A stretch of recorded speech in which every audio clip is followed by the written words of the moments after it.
מה נשתנה הפסח הזה? What makes this Passover different from others?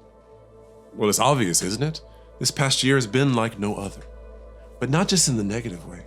So many people are crying out for change in their societies, but also within themselves. All of us have had I need to change moments this past year.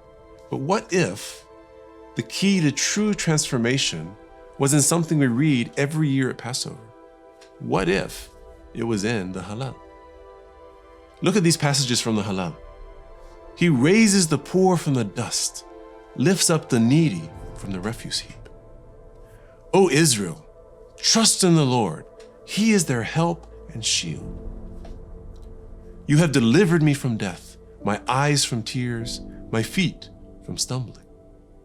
We see clearly that God cares for us and our needs, but what are we to do about it? Many times our efforts to change ourselves are as powerless as the idols of the nations we see described in the Hallel. We're told to trust in God. But what does that mean? We see a cry in the Hallel for this also. Hoshia na, O Lord, save us. O Lord, let us prosper. In remembering and looking forward to redemption, Passover has an expectation of the Messiah, and so does the Hallel. During the later days of the Second Temple, this aspect was of added importance to the people who were suffering. In difficult or trying times, people often look and long for this one who God promised would bring real change. We see this in the movie Fiddler on the Roof. After being evicted from Neshtetl, Mottel says, Rabbi, we've been waiting for the Messiah all our lives.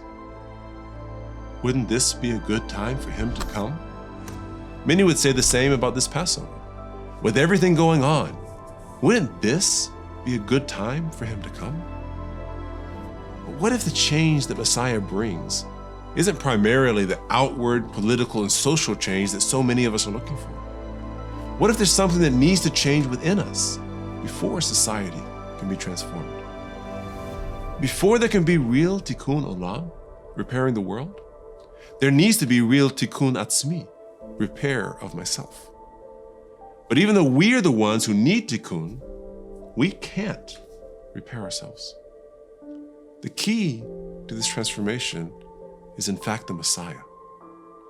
40 years before the destruction of the temple, a man rode into Jerusalem on a donkey, fulfilling Zechariah 9:9, while the people shouted, Hoshia na!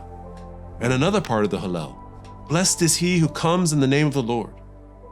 Instead of inspiring war and violence, this man taught that we should love our enemies and even pray for them. Instead of loud external displays of religion, he encouraged a humble change of heart.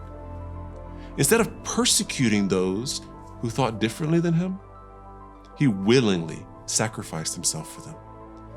This man was the Messiah who was promised, and the Messiah who we need today.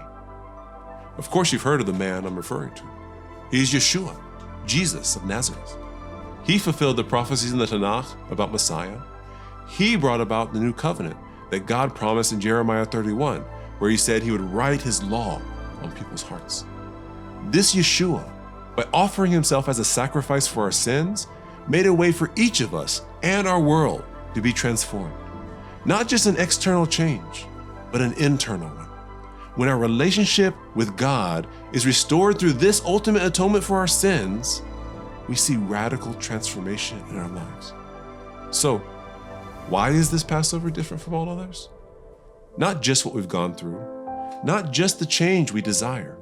It's different because it could be the first Passover of your new life in Messiah as you find complete forgiveness through him. I challenge you to step out from traditions and preconceived notions, to explore for yourself if Yeshua really is the Messiah, and find true transformation in him. You can visit us at insearchofshalom.com to read more and chat with us. We'd be happy to talk with you and discuss any questions that you have. Chag Sameach and Shalom.